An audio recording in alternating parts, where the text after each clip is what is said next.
आज 7 जनवरी 1967 का प्रातः क्लास चल रहा था। रिकॉर्ड था इस पाप की दुनिया से दूर कहीं ले चल। मीठे मीठे बच्चे बाप को कहते हैं,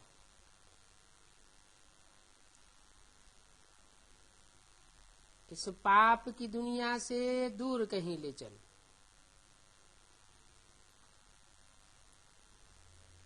तो कहीं दूर दुनिया में चलने वाले रूहानी बच्चों के प्रति बाप गुड मॉर्निंग भी कर रहे हैं। रूहानी बच्चे जानते हैं नंबरवार पुरुषार्थ अनुसार कि हम बरोबर कहीं दूर जा रहे हैं। कहाँ जा रहे हैं? अपने स्वीट साइलेंस होम। शांति धाम ही दूर देश है। स्वर्ग कोई दूर नहीं है। स्वर्ग तो इसी दुनिया में होगा और शांति धाम तो सूरज चांद सितारों से भी पार है। शांति धाम दूर है जहां से हम आत्माएं आती हैं, वो है मूल वतन और ये है स्थूल वतन। वो है हम आत्माओं का घर।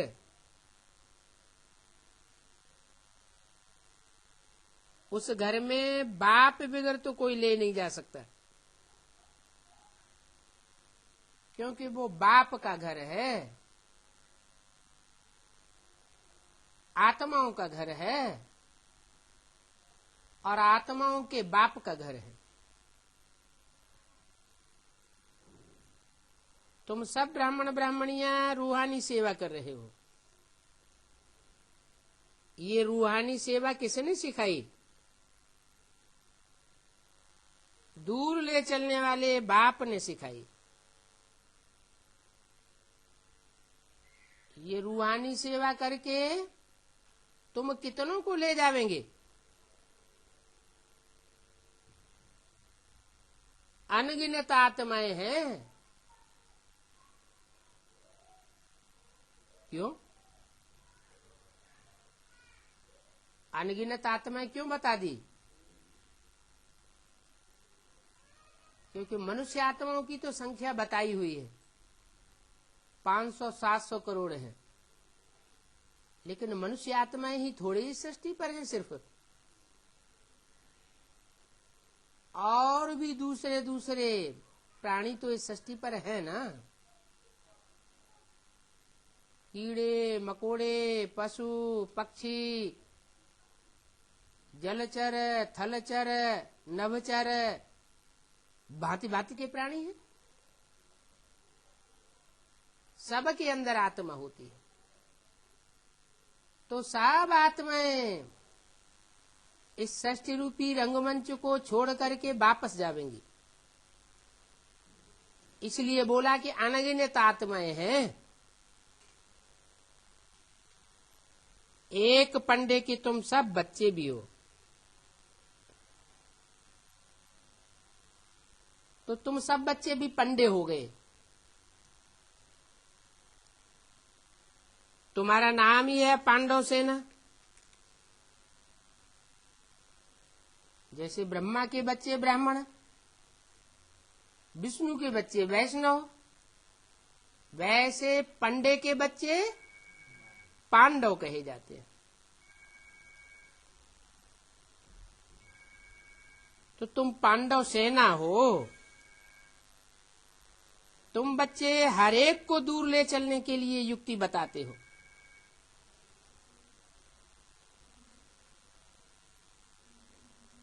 दूर ते दूर, परे ते परे है परम धाम।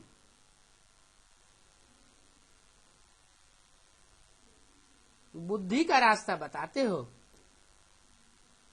मन बुद्धि को ही आत्मा कहा जाता है।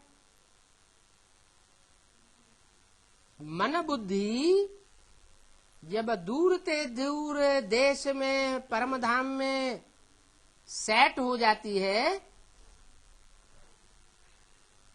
तो जैसे कि आत्मा परम धाम वासी हो गई, या दूसरे शब्दों में ये कहें कि परम धाम को तुम बच्चे इस सृष्टि पर उतार लेते हो। परंतु 500 करोड़ मनुष्य आत्माएं तो परम धाम की स्थिति का अनुभव इस दुनिया में नहीं कर सकेंगी।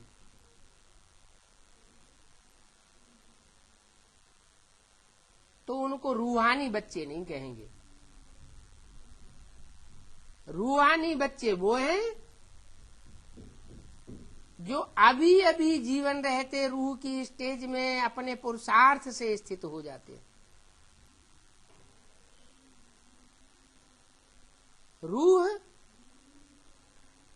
रूहानी बाप के बच्चे हैं। पूरे 84 जन्म लेने वाली आत्माएं हैं। अगर कम जन्म लेने वाली हैं तो जरूर उनमें कुछ न कुछ देह भान रह जाता है। देह भान रह जाने के कारण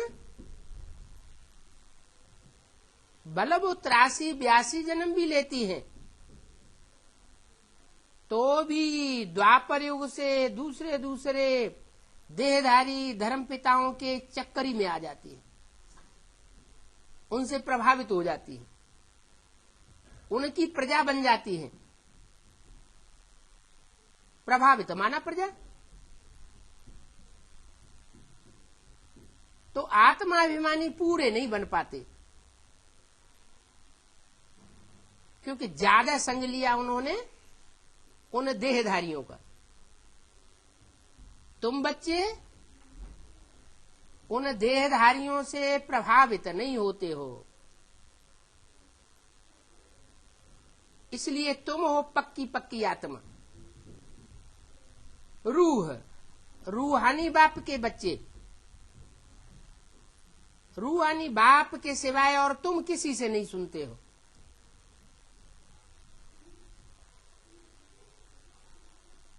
जैसे वो दूसरे धर्म की आत्माएं होती हैं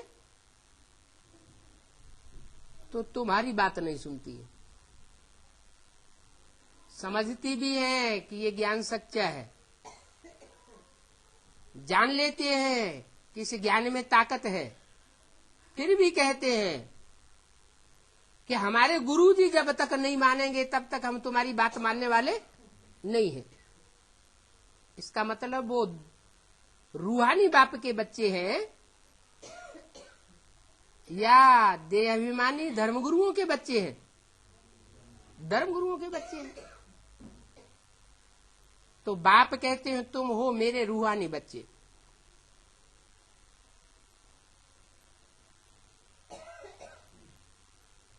तो दूर चलने के लिए, ले जाने के लिए बाप तुमको जो युक्ति बताते हैं वो युक्ति तुम्हारी बुद्धि में पहले बैठती है। युक्ति बताते हैं मन मना भव।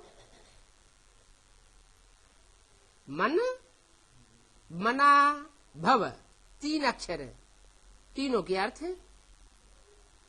मन मना, मन को मना माने मन में, मेरे में, भव मन समाधि। अपने मन के अंदर जो भी तुम्हारे संकल्प चलते हैं उन संकल्पों विकल्पों को मेरे संकल्पों में रमण करा दे, समा दे। माना संकल्प मात्र भी तुम्हारे अंदर कोई विपरीत संकल्प नहीं आना चाहिए। जो बाप का संकल्प सो बच्चों का संकल्प। कर्मणा से विपरीत कर्म करना वो तो बहुत दूर की बात है। बाप एक कर्म करना चाहता है, कराना चाहता है, और बच्चे दूसरा कर्म करते हैं तो कहेंगे नहीं कि ये मन मना भव है। जरूर कहेंगे इसमें देहभान है।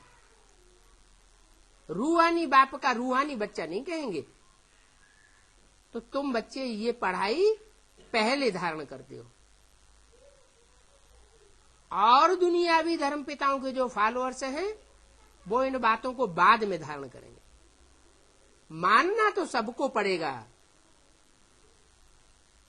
कि हम ज्योति बिंदु आत्मा हैं, रूहानी बाप के बच्चे हैं।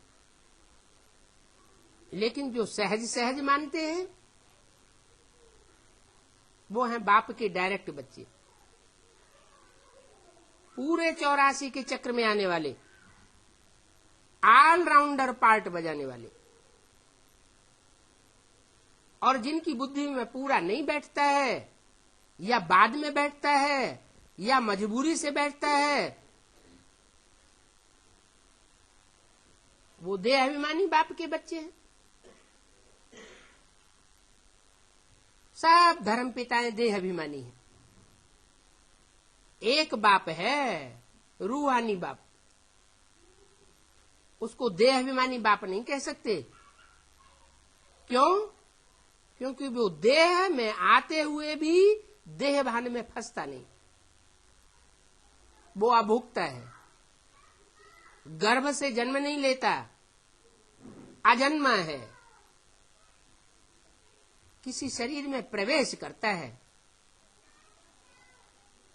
प्रवेश करने के बावजूद भी उसको संग का रंग नहीं लगता, और सब मनुष्य आत्माओं को संग का रंग लगता है।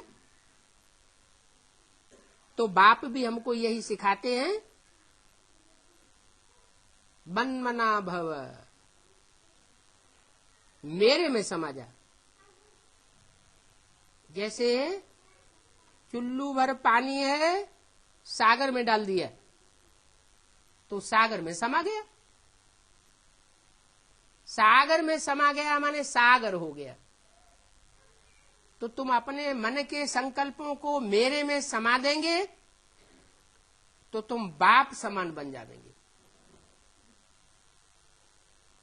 पूरे कल्प में तुम जितनी आत्मिक स्टेज में रहेंगे, रूह का सुख भोगेंगे, उतना दुनिया में कोई धर्म की आत्माएं उतना सुख नहीं भोग सकेंगी।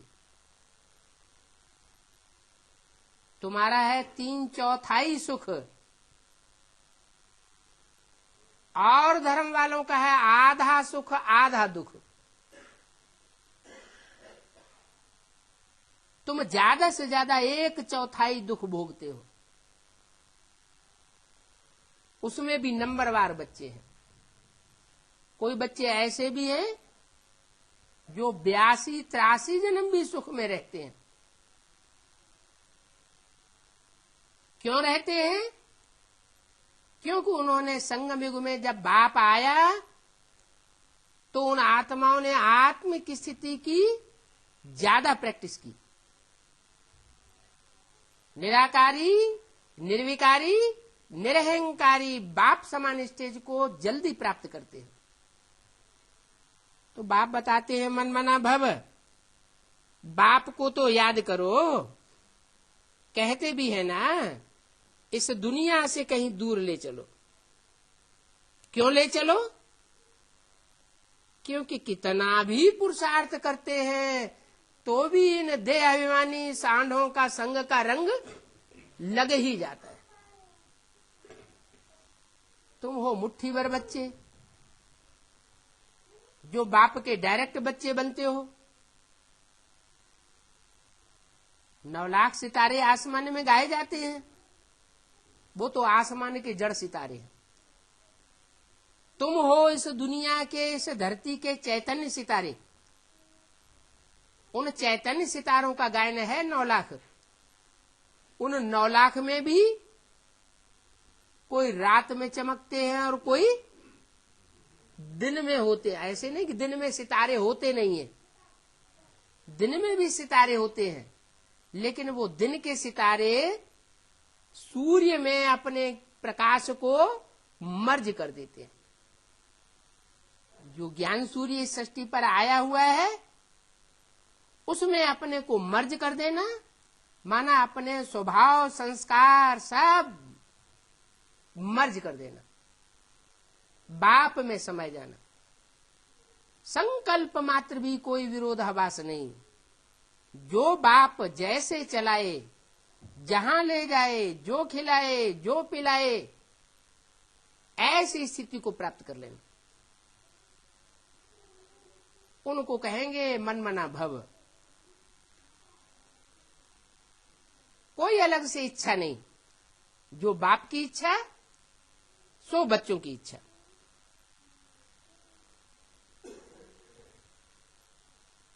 नई दुनिया में तो ऐसे नहीं कहेंगे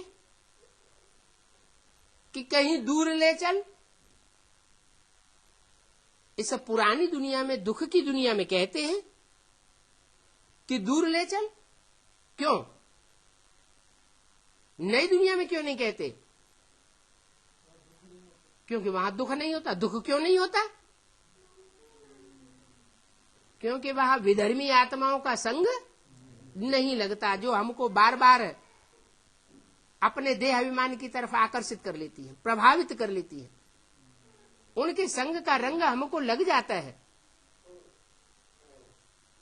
हम कितना भी पुरुषार्थ करते हैं, लेकिन हुजूम के हुजूम ये जो विधर्मी आत्माएं हैं, दूसरे धर्म में कन्वर्ट होने वाली आत्माएं हैं, वो हमारी अवस्था को खराब कर देती। तो बच्चे कहते हैं दूर कहीं ले चल। अभी कहते हैं, सतयुग में नहीं कहेंगे। यहां तो है ही रावण राज्य। राज्य किसका? रावण का। रावण माने रुलाने वाला। तो जिसका राज्य, उसके राज्य में फिर चलना पड़ता है। यथा राजा तथा प्रजा। हमारी भी वैसी रोने वाली स्टेज होती रहती है। तो कहते हैं इस रोने रुलाने वाली दुनिया से कहीं दूर ले चलो, जहां चैन हो। चैन माना शांति हो, आत्मा अशांत महसूस न करे। इसका नाम ही है दुख धाम। काहे का धाम? दुख का धाम। धाम माना घर। ये दुख का घर है ये दुनिया। इस दुनिया में कोई सुख नहीं है। देह का सुख है, वो भी क्षण भंगुर सुख है। और अभी तो देह में भी शक्तियां नहीं रह गई। देह सब विकारी होती चली जाती है। विकारी शरीर अशक्त होता जाता है। इसलिए बाप कहते हैं तुम सब की वानप्रस्थ अवस्था है। एक भी ऐसा नहीं है जो वानप्रस्थ अवस्था में न रहा हो। वानप्रस्थ अवस्था माना अब बूढ़े हो चुके, शरीर भी तामसी बन गए और आत्मा भी तामसी बन गई। अब बाप तुमको कोई धक्का नहीं खिलाते हैं। क्या? यहां जाओ, वहां जाओ, ये करो, वो करो। कोई धक्का खाने की बात नहीं है। कौन धक्का नहीं खिलाते? बाप धक्का नहीं खिलाते। भाग दौड़ करने की बात नहीं है। एक बार परिचय मिल गया तो कहीं भी निश्चय बुद्धि होकर के बाप को याद करते रहो। वातावरण सुधरता रहेगा। वातावरण सुधरेगा, पवित्र वातावरण बनेगा, तो अपवित्र आत्माएं स्वतः ही आकर के शांति और सुख की भीख मांगेंगी। भक्ति मार्ग में तुम बाप को ढूंढने के लिए कितने धक्के खाते रहे। इतना ढूंढा तीर्थ ठिकानों में, मंदिरों में, कहीं प्राप्त नहीं कर सके।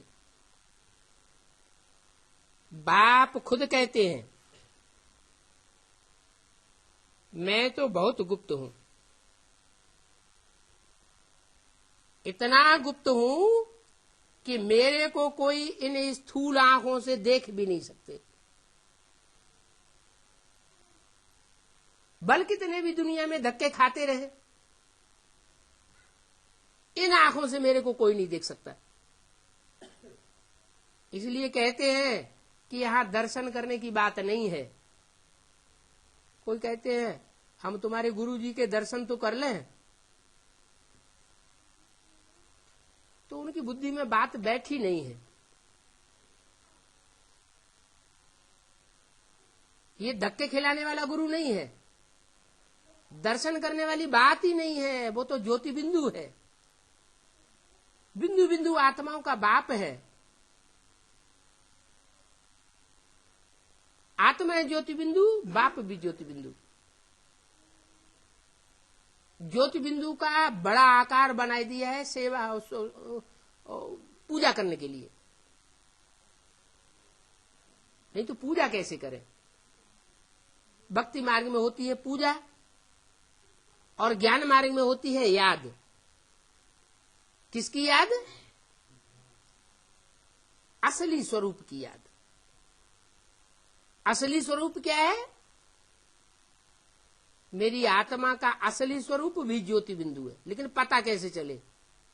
सभी मनुष्य आत्माएं तो ज्योति बिंदु हैं, तो कैसे पता चलेगा कौन सा ज्योति बिंदु सुप्रीम सोल है? तो बताते मैं मुकर्रर रथ में आता हूं।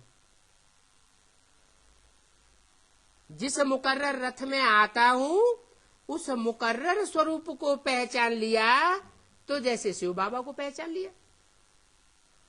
कैसे पहचानेंगे? कोई कह दे कि वो मुकर्रर स्वरूप है, वो राम वाली आत्मा है जिसमें भगवान बाप आते हैं, तो मान लेंगे क्या? जो मान लेंगे वो है भगत। अंधश्रद्धा से मान लिया। आज कहेंगे ये भगवान है और कल परीक्षाएं आएंगी जोर से तो कहने लगे ये शैतान है। तो बाप आकर शैतान की भी पहचान देते हैं और भगवान की भी पूरी पहचान देते हैं। माया की भी पहचान देते हैं, मायापति की भी पहचान देते हैं, दोनों की पहचान देते हैं। वो ज्ञान से ही हो सकती है। ज्ञान के आधार पर जानकारी होती है। ज्ञान माने ही जानकारी। काहे की जानकारी? सच्चाई की जानकारी। सत्य को ही गॉड कहा जाता है। God is truth. कहते भी है सत्यम शिवम सुंदरम। जो सत्य है वो ही शिव है। जो झूठ है वो शिव नहीं हो सकता, कल्याणकारी नहीं हो सकता। जो कल्याणकारी नहीं हो सकता वो सुंदर भी नहीं हो सकता। कितना भी रूप स्वरूप में देखने में शोभायमान हो, लेकिन अगर अकल्याणकारी है, विश्व का कल्याणकारी नहीं है, तो वो शिव नहीं हो सकता, भगवान का बच्चा नहीं हो सकता। तुम भगवान के बच्चे हो। तुम सिर्फ अपना कल्याण नहीं चाहते हो, सारे विश्व का कल्याण चाहते हो। तुम ऐसे नहीं कहेंगे कि ये आत्मा स्वर्ग में जाएगी तो मैं नहीं स्वर्ग चाहिए,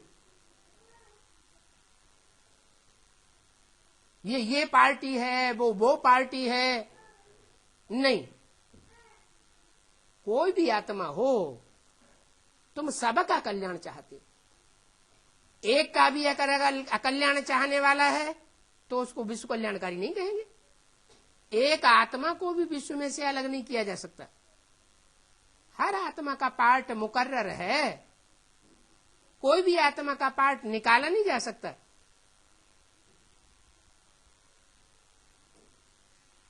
तो मैं कहता हूं कि मुझे पहचानने के लिए तीसरी आंख चाहिए, इसलिए मैं त्रिनेत्री में प्रवेश करता हूं। वो एक ही देवता है जो 3 नेत्रों वाला दिखाया जाता है, शंकर। जो 2 नेत्र हैं वो 2 विशेष आत्माओं की यादगार है, राम और कृष्ण। और तीसरा नेत्र जो खड़ा हुआ है वो शिव नेत्र की यादगार है। शिव सदैव पुरुषार्थ में इस सृष्टि पर आकर के खड़ा रहता है और बच्चों को भी खड़ा करता है। बच्चे पड़े हुए हैं, स्वयं पुरुषार्थ नहीं कर सकते, बाप के सहयोग के बगैर दौड़ नहीं सकते। कोई बच्चों में अहंकार आ जाता है कि सेवा हम करते हैं, बाप समझाते हैं तो वो तो तमो प्रधान आत्मा हो।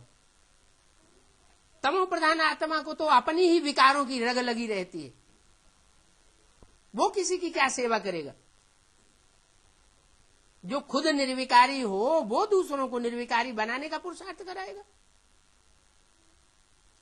इस दुनिया में सब विकारी है, इस दुनिया में सब झूठे हैं, नंबरवार पुरुषार्थ अनुसार। मैं जब इस सृष्टि पर आता हूं तो बताता हूं कि मैं जिस मुकर्रर रथ में आता हूं उसके द्वारा सत्य पार्ट बजाता हूं। सत्य बोलना, सत्य खाना, सत्य चलना। सिख लोग कहते हैं है सी भी सत्य, हो सी भी सत्य। कहते हैं ना, पहले भी सत्य था, अभी भी सत्य है और आगे भी सच्चा ही रहेगा।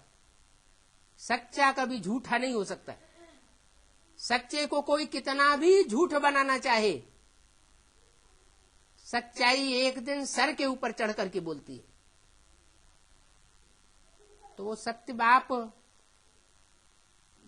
पहले इस सृष्टि पर आकर के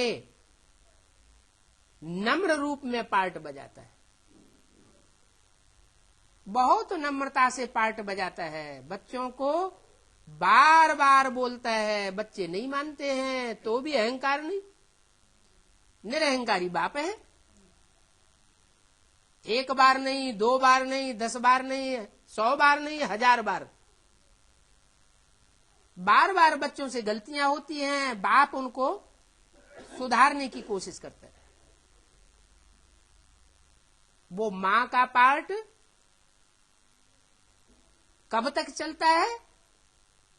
जब तक विष्णु का पार्ट शुरू न हो जाए। माना जब तक नई दुनिया की स्थापना न हो जाए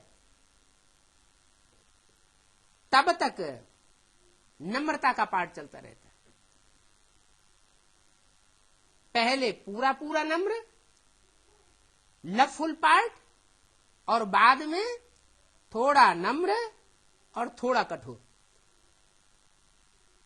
वो अर्धनारीश्वर के रूप में दिखाया जाता है भक्ति मार्ग में। आधा पुरुष आधा स्त्री।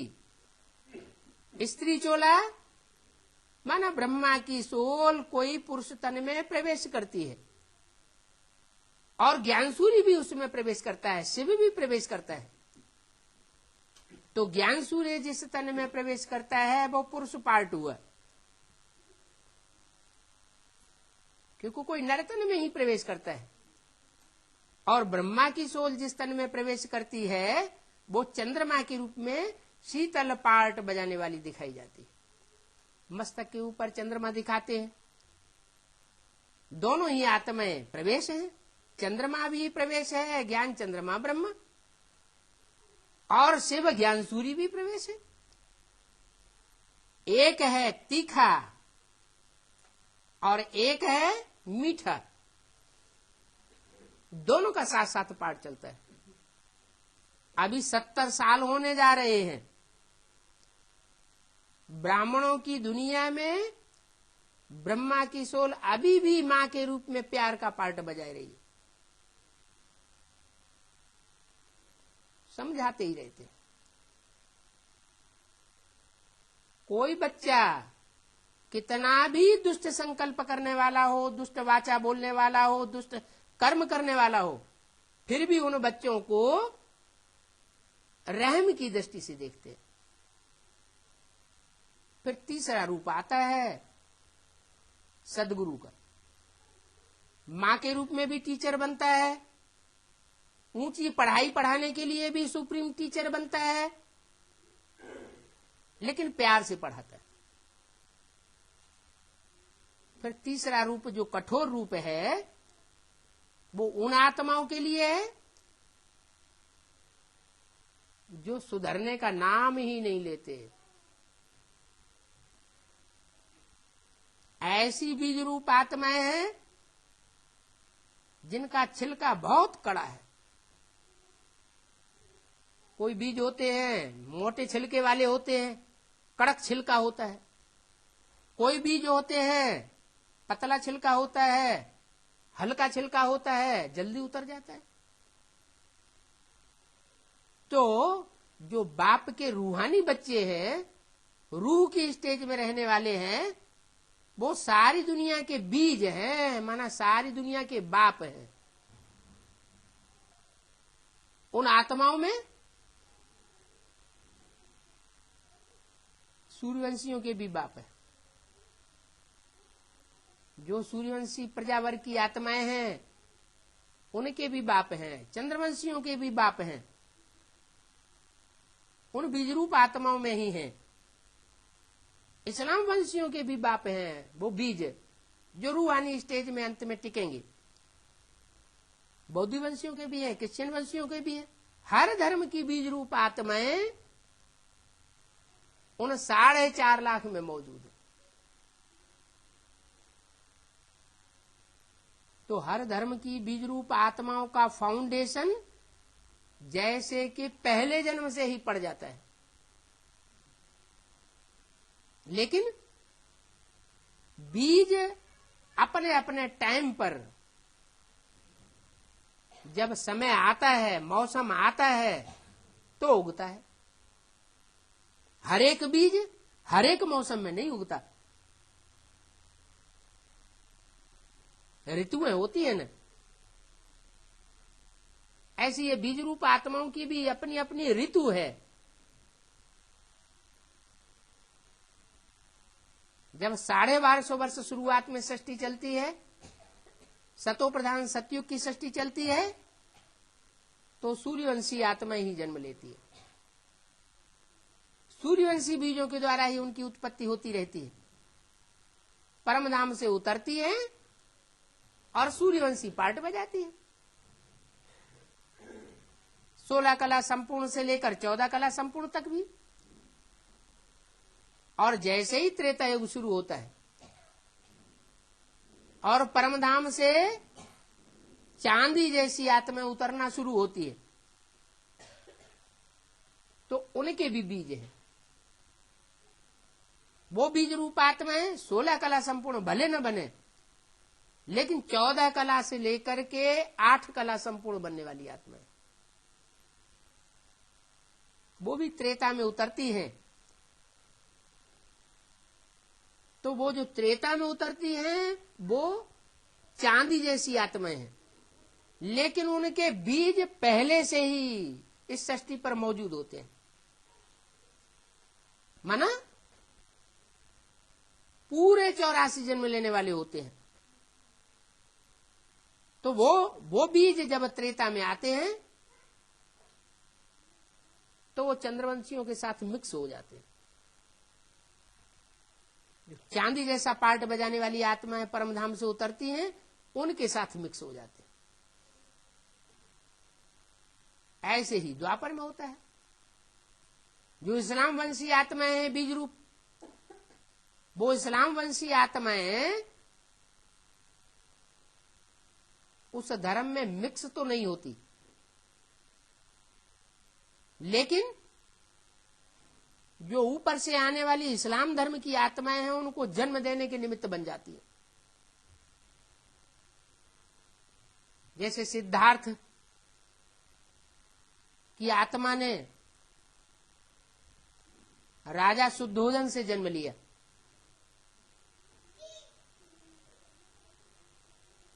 तो ये जो संबंध बना, इसका फाउंडेशन कहां पड़ा होगा? संगम युग पर फाउंडेशन पड़ता है। संगम युग पर इस समय बहुत ध्यान देना है कि हम कैसे संग का रंग लगाए रहे। श्रेष्ठ संग है, बाप के संबंध के आधार पर हमारा संबंध जुड़ रहा है। जिन आत्माओं से बाप का संबंध नहीं है, उन आत्माओं से तो कहीं मेरा संबंध नहीं जुड़ रहा है।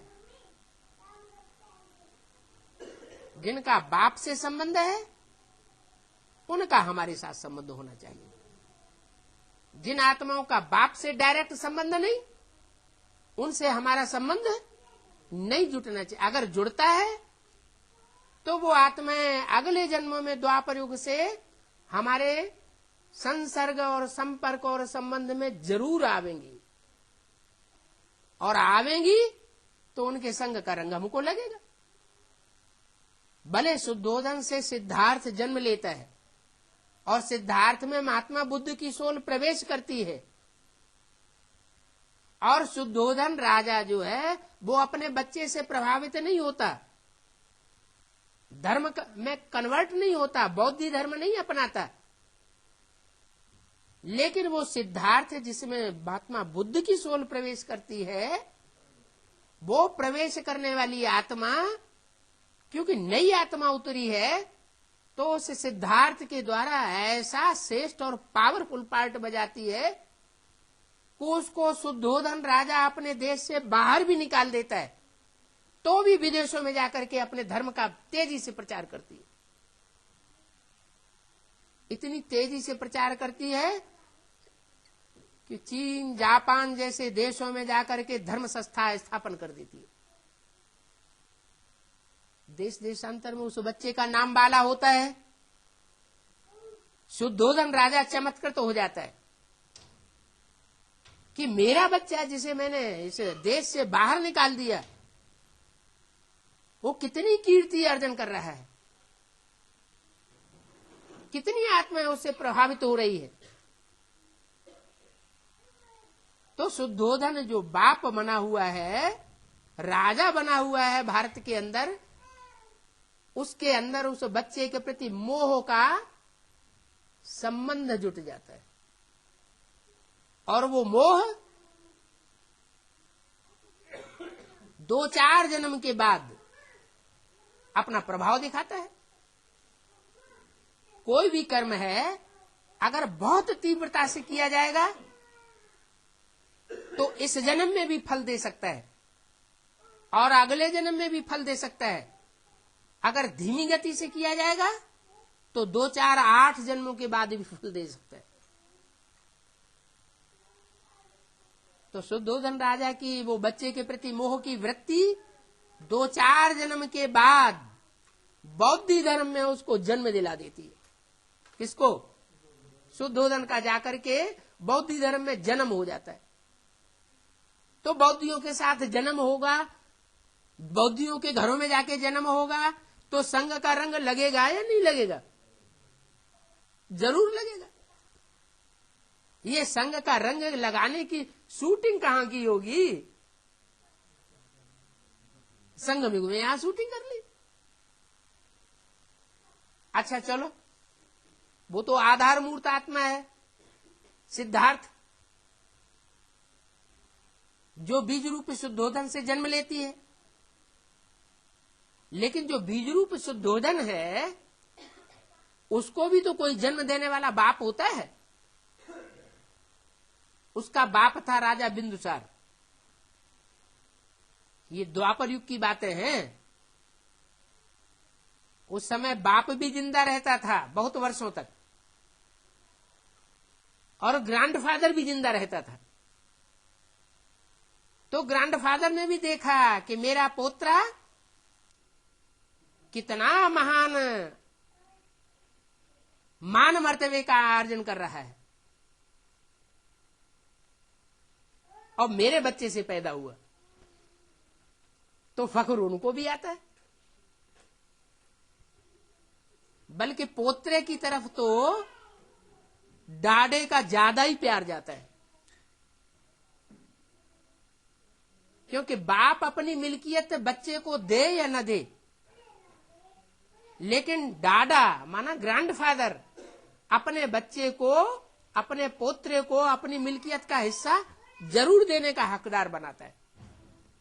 इसलिए भारत में परंपरा है कि बाप अपनी कमाई हुई संपत्ति बच्चे को दे या न दे, लेकिन डाडे की जो मिल्कियत बाप को मिली हुई है वो जरूर देनी पड़ेगी।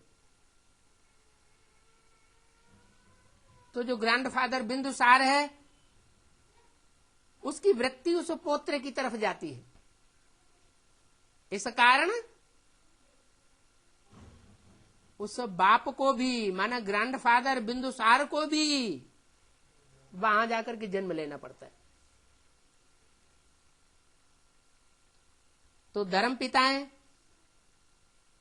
वो प्रवेश करते हैं आधार मूर्तों में, आधार मूर्त उसी जन्म में कन्वर्ट हो जाते हैं और आधार मूर्तों को जन्म देने वाले जो बीज हैं वो अलग अलग धर्मों के होते हैं और उन बीजों को भी जन्म देने वाला प्रजापिता है, वो सबका बाप है। इसलिए प्रजापिता को भी हर धर्म में जाना पड़ता है, लेकिन वो बीज रूप आत्माएं हैं, इसलिए जीवन रहते कन्वर्ट नहीं होती है। लेकिन ममता मोह हो जाता है तो अगले जन्म में जाकर के जन्म ले लेती है, उसको कन्वर्सन नहीं कहा जा सकता। इसलिए बाप कहते हैं धरत परिय पर धर्म न छोड़िए। माना शरीर भले छूट जाए, धरणी पर गिर जाए, लेकिन जीते जी अपने धर्म को छोड़ना नहीं है, तो उसको कन्वर्ट होना नहीं कहा जाएगा, क्योंकि ये बाप के डायरेक्ट बच्चे हैं। बाप कहते हैं बच्चे मैं विदेशी बनकर के आया हुआ हूं। क्या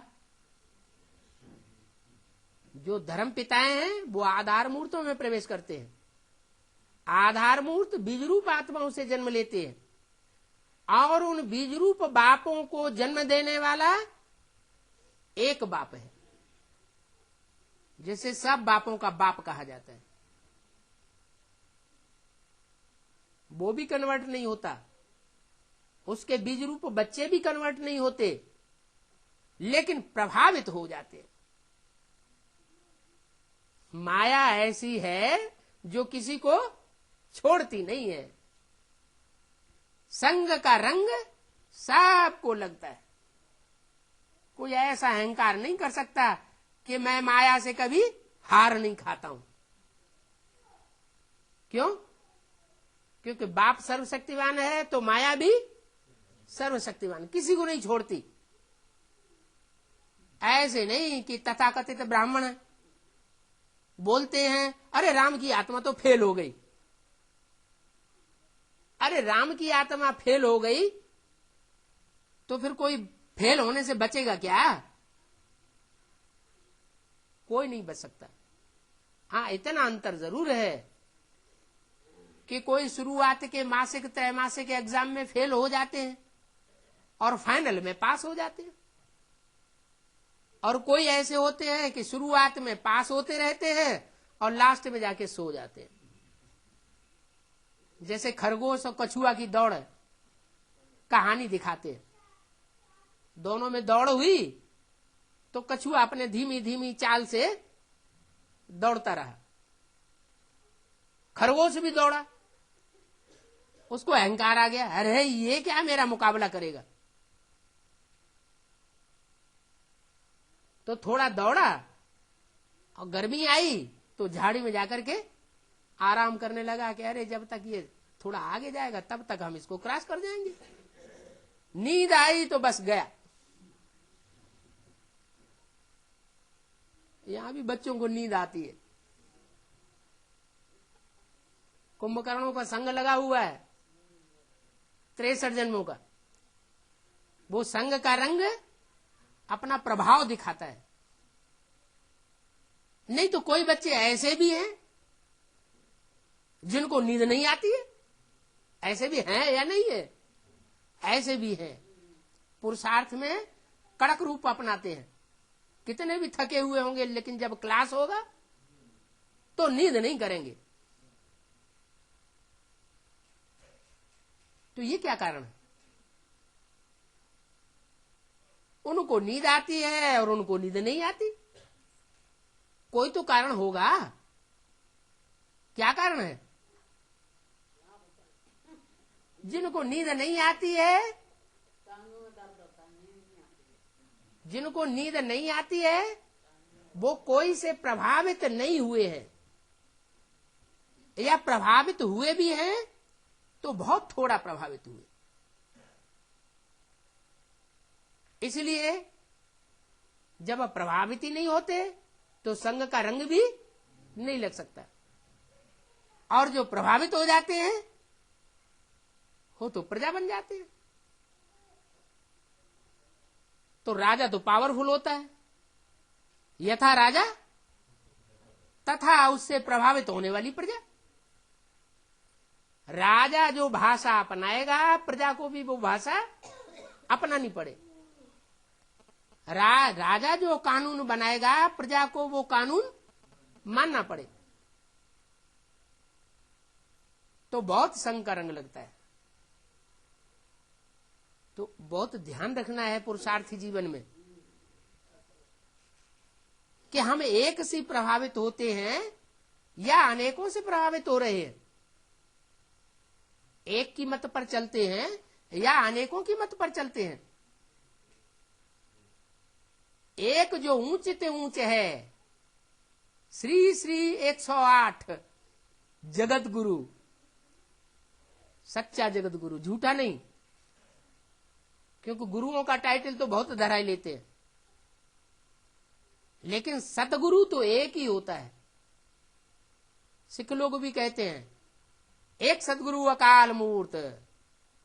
तो जब एक सदगुरु हुआ तो बाकी सब गुरु कैसे हो गए? एक है सत्य गुरु और बाकी झूठे गुरु। तो जो है ही झूठे गुरु, उन देहधारी गुरुओं के चक्कर में क्यों फंसना चाहिए? जो एक सच्चा है उसी को पकड़ के रहना है। जानते भी हैं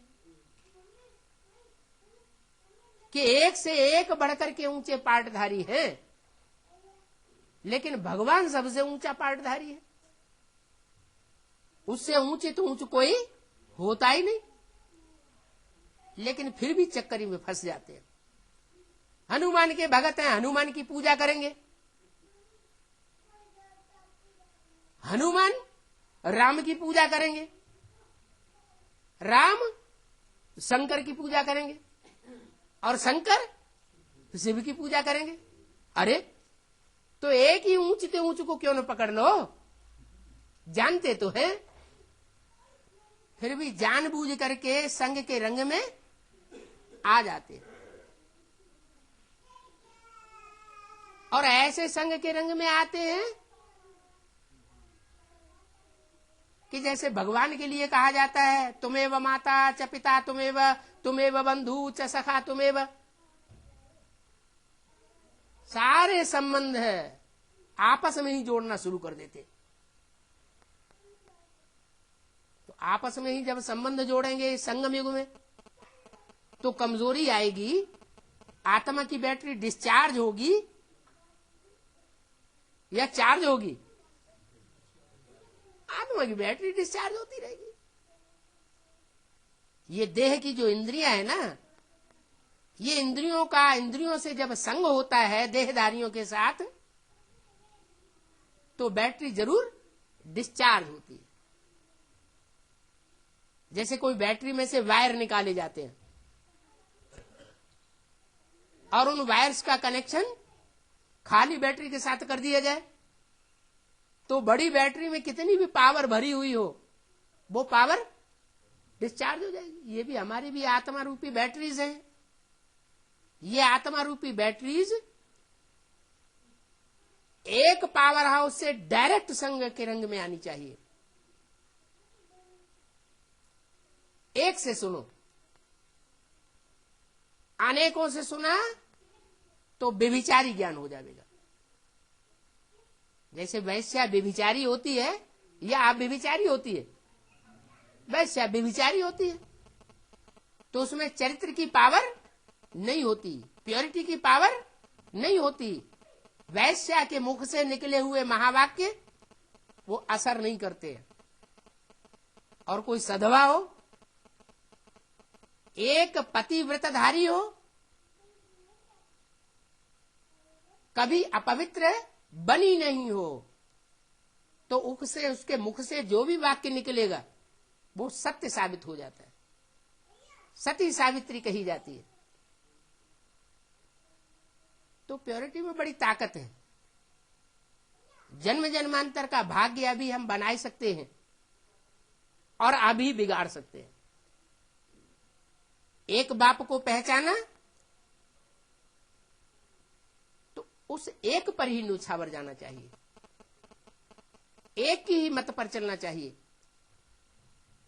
एक का ही ज्ञान सुनना चाहिए। अनेकों से हम क्यों सुने? दूसरे धर्म पिताएं अपने फॉलोअर्स को इस बात में बहुत पक्का कर लेते हैं। क्या दूसरे धर्म पिताएं अपने फॉलोअर्स को इतना पक्का करते हैं कि कोई भी क्रिश्चियन, कोई भी बौद्धी, कोई भी मुस्लिम कभी दूसरे धर्म में कन्वर्ट नहीं होता। और उसकी शूटिंग कहां हो रही है? संगमी की ब्राह्मणों की दुनिया में अभी शूटिंग भी हो रही है। ऐसे ऐसे ब्राह्मण हैं, उनको कितना भी समझाने की कोशिश करो, लेकिन वो एक कान से सुनते हैं, दूसरे कान से निकाल देते हैं। साफ कह देते हैं हम आपकी कोई बात सुनने वाले नहीं, या तो हमको ज्ञान की बातें नहीं सुनाना, हम ज्ञान आपसे नहीं सुनेंगे। हमको जो दीदी दादियां दादाएं सुनाते हैं हम वो ही सुनेंगे, और किसी की बात मानने वाले नहीं है। इतने पक्के होते हैं। और ये बीज रूप आत्मा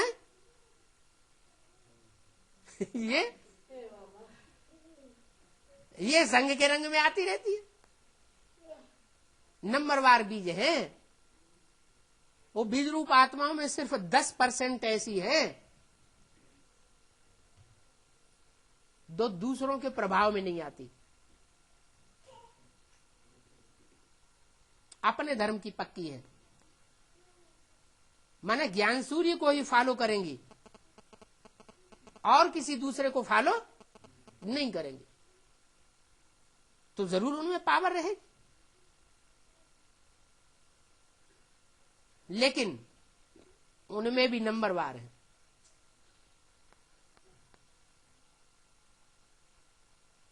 जो ज्ञान सूर्य का पार्ट है, जो पहले पहले भगवान से ज्ञान सुनता है और डायरेक्ट सुनता है, आदि में भी सुनता है, मध्य में भी सुनता है और अंत में भी विजयी होता है, तो वो हीरो पार्टधारी आत्मा कम से कम माया के चंबे में आती है, आदि में चंबे में आती है और अंत में पूरी विजयी होती है। बाकी सब नंबरवार है। जो नंबरवार हैं उनमें फिर देवान का छिलका भी नंबरवार चढ़ता है सब बीज। उन 4.5 लाख बीजों में ऐसा कोई नहीं है जिसका छिलका इस संगम युग में ज्ञान दंडों से न उतर जाए। इसी जन्म में उनको संपूर्ण बनना है,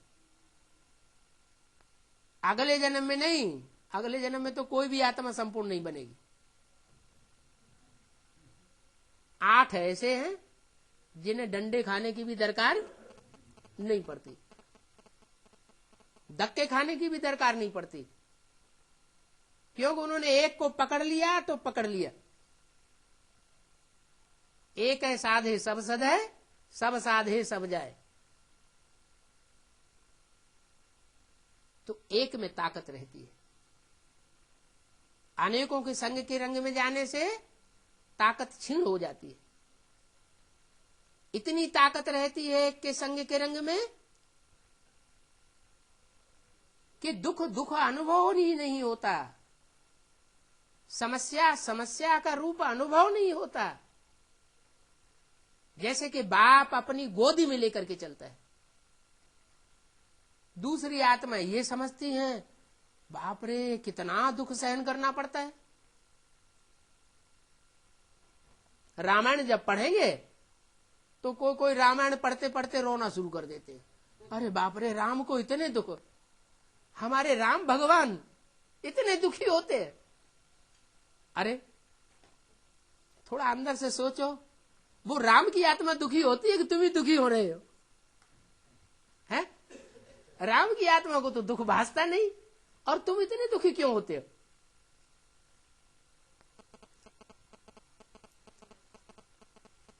तो एक की बात है, एक में अपने मन को रमण करना चाहिए। मन एक में तिरोहित होगा, एक में मन मना भाव होकर के रहेंगे तो तन और धन भी वहीं जाएगा। दूसरी जगह तन और धन जा नहीं सकता। जिसका दिल जहां लग जाता है, कोई लवर्स होते हैं ना, तो महबूबा का दिल महबूबा में लग जाता है तो वो अपनी सारी धन की ताकत कहां लगा देता है? महबूबा में लगा देता है। भले शादीशुदा हो, घर में कितनी भी सुंदर औरत बैठी हुई हो, लेकिन अगर किसी दूसरे से उसका दिल लग गया तो सारा कमाया हुआ धन कहां फेंकता है? वहीं फेंकता है। धन भी फेंकता है और तन की ताकत भी वहीं लगाता है। तो जहां हमारा मन होगा वहां हमारा तन होगा और वहीं हमारा धन होगा। इसलिए मन बुद्धि को अगर चेंज कर दिया, मोल्ड कर लिया, तो पुरुषार्थ बहुत सहज हो जाता है। इसलिए कहते हैं एक मोहब्बत से काम करना और दूसरा मजबूरी से काम करना। मोहब्बत हो जाती है तो कोई भी काम कठिन नहीं होता।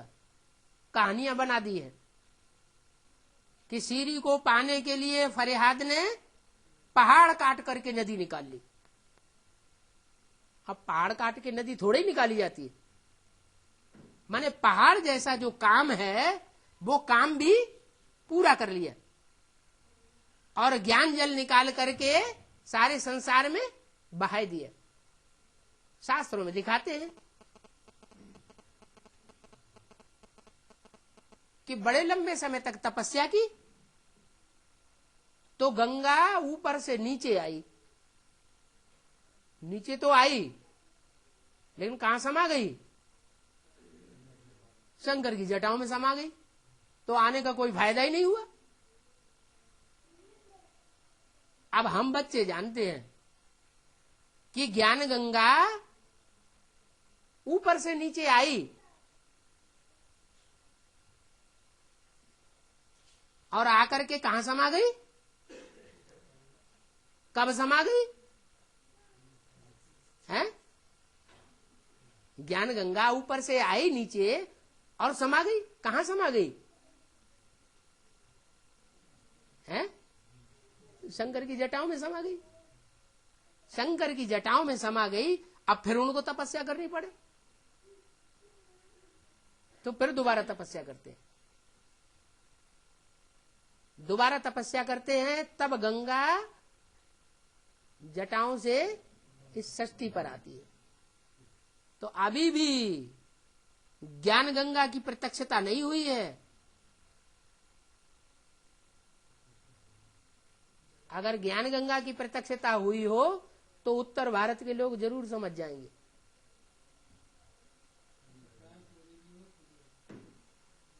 अभी भी जटाओं में घुमड़ रही है। जैसे जटाएं होती है ना, बड़े बड़े साधु संत होते हैं अपने आर्टिफिशियल जटाएं बनाते हैं। वो एक दूसरे से बाल चिपके हुए होते हैं, सुलझे हुए नहीं होते हैं। तो जटाओं में गंगा हिलगी हुई है। अभी भी एडवांस ज्ञान में ढेर सारी बातें ऐसी हैं जो क्लियर नहीं है। जब ज्ञान गंगा निकलेगी तो सब बातें क्लियर हो जाएंगी, पुरुषार्थ ही क्लियर हो जाएगा। लेकिन नियम बना हुआ है, पहले यमुना निकलती है, फिर पहले सूर्य की पुत्री यमुना निकलती है, उसके बाद बीच में सरस्वती आती है, सरस्वती बीच में आती है, बीच में ही चली जाती है, गुप्त हो जाती है, और लास्ट में गंगा निकलती है। अंत में निकली है ज्ञान गंगाएं, तो हर हर गंगे हो जाती है।